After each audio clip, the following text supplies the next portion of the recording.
One of the most common applications of derivatives in differential calculus is to use them in order to find local and absolute maximum and minimum values. But the process between finding an absolute minimum or maximum and a local minimum or maximum is a bit different. So in this video, I wanted to talk a bit about the difference between an absolute minimum and a local minimum. And not just minimums, but I am going to also discuss how maximums come into play as well. Obviously that's very similar, just a little bit of a small tweak to account for the fact that we're looking for minimums instead of maximums, but the concepts remain the same between the two. So if having a little better understanding of the difference between those two things is something that sounds good to you, be sure to stick around to the end of the video. And without further ado, let's just go ahead and jump on into it and I'll show you what I'm talking about.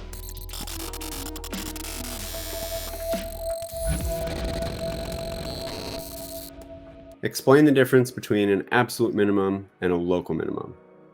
So in general, just real one quick thing I want to point out. Whenever you're dealing with an absolute minimum or maximum, absolute is also kind of interchanged with the word global. So global and absolute minimum and maximum are the exact same thing. And then similarly, the word local is often interchanged with relative. So a local minimum or maximum is the same as a relative local, or a relative minimum or maximum, I'm sorry. So either way, these two things are two different concepts within the realm of extreme values. So I wanted to just kind of touch on the difference between those two things. So really there's they can be summed up pretty simply just using English, just using words, where basically an absolute minimum or maximum is essentially just the absolute highest or lowest number that a function takes on within a certain domain. So the total, basically it's higher or lower depending on if you're looking at a maximum or a minimum. In this case, we're looking at a minimum. So basically the absolute minimum is going to be essentially just the point on your function that is lower than all the other points on the function. And the kind of main difference there, as opposed to what a local minimum is the local minimum is going to be basically the point that is lower than the points around it on F. So lower than basically the points within the little neighborhood around that area. So lower than basically nearby points on F. So absolute is lower than all the other ones, and local is just lower than all the points that are really close in that area. So let's kind of just think about what this actually means from a mathematical perspective. And actually, before I get into that, there is one quick kind of thing I want to point out with absolute. Absolute, typically, you're going to be looking at the absolute maximum or minimum value within a certain domain. So absolute is typically just going to be on a certain domain, which typically is going to be given, right? It's going to say within this certain domain, find the absolute max and min values, or find the absolute max or absolute min within a specific domain, where local doesn't really care about domain because you're really just looking at points really close to the point you're looking at. So that's one other kind of main difference is whenever you have a problem dealing with absolute max or min values, typically they give you a domain, where with local, they typically don't. Okay, so let's think about from an actual mathematical perspective what the difference between these two things are. Essentially just looking at like the definition of a absolute minimum versus a local minimum. So basically with an absolute minimum, we have basically some number that is within a given domain of our function. So we have some number c, really we're just picking some arbitrary constant to represent this. Some number c, which is in a domain d on our function f. And if we basically plug that c into f, so we get f of c as our output, that is going to be an absolute minimum. So absolute minimum if the value of basically f of c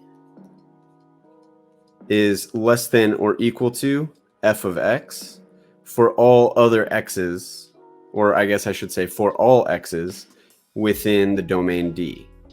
So for all x within the domain D. So this little symbol right here, this little like kind of curvy backwards capital E, that just means x that is an element of D. So that just means basically for all x values within our domain of this domain D here, if plugging in C, plugging in some number, some specific number into our function f gives us a smaller number than any other point, plugging any other x value into our function, then we know it's an absolute minimum. So that's just kind of math talk to basically say whatever number we plug into our function f. So if we think about it graphically, if we have some function f where we have this kind of defined domain with edges here and here, whatever point we plug into our function and get the smallest possible output, that is going to be our absolute minimum. So basically this would be like, if we imagine like our x-axis up here, for example, if we plug in x equals c, so this is c on our x-axis, this output right here would be f of c. This is going to be the absolute minimum of our function within this domain D. Okay. So then the kind of difference there between that absolute and then local, if we're thinking about a local minimum, in that case, we're just going to say basically for some, again, we have some number c, some unknown number, which is a constant, some number c, which is, you know, defined. It is a part of our function f. It is within the domain of f.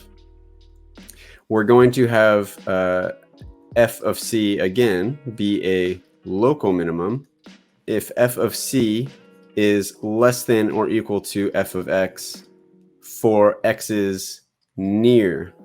Actually, let me write this out a little bit more expanded. For x's near x equals c.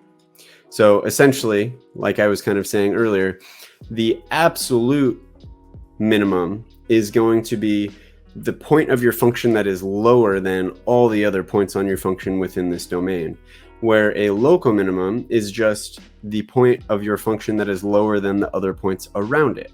So what that means is functions can have many local minimum values, right? So let's say we have a function that looks like this. We're going to have a local minimum right here and a local minimum right here, because in both of these cases, this point right here is lower than all the other points around it, just within this little tiny neighborhood of x values around it. And then same thing here. This point right here is lower than all the other x values in a tiny little area around x equals c. So I know this is kind of like arbitrary, saying that, you know, we just want to look at x values that are near c. And that is true, but really the idea there is you're just looking at x's that are within a tiny little area around your c that you're looking at. And we'll kind of get into how to actually find these, but that's kind of the idea behind absolute versus local minimum or maximum values. Obviously, if you were looking at absolute versus local maximums, you would look at the highest point within the domain, or a point on our function that is higher than the other points within this little neighborhood.